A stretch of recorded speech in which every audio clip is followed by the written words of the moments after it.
Maar juist, ja, dan hangt het wat een grauwsluier door Nederland. We zijn een beetje, ja, net uitbundig begroet van een man met een mooie zinnen dat dat al heel leid is. We hebben toch wel een beetje een domper.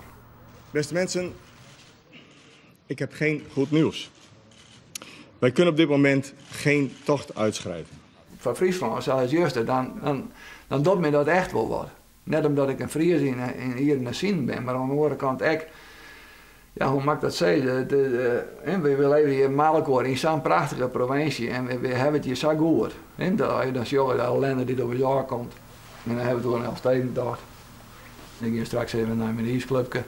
Een fakkeltochtje met de band. En ik ben natuurlijk vregen door alle instanties die mij wel in het programma willen, maar even zien hoe we daarmee omgaan. Ja, je bent van Joert al van deze week al een bekende Nederlander.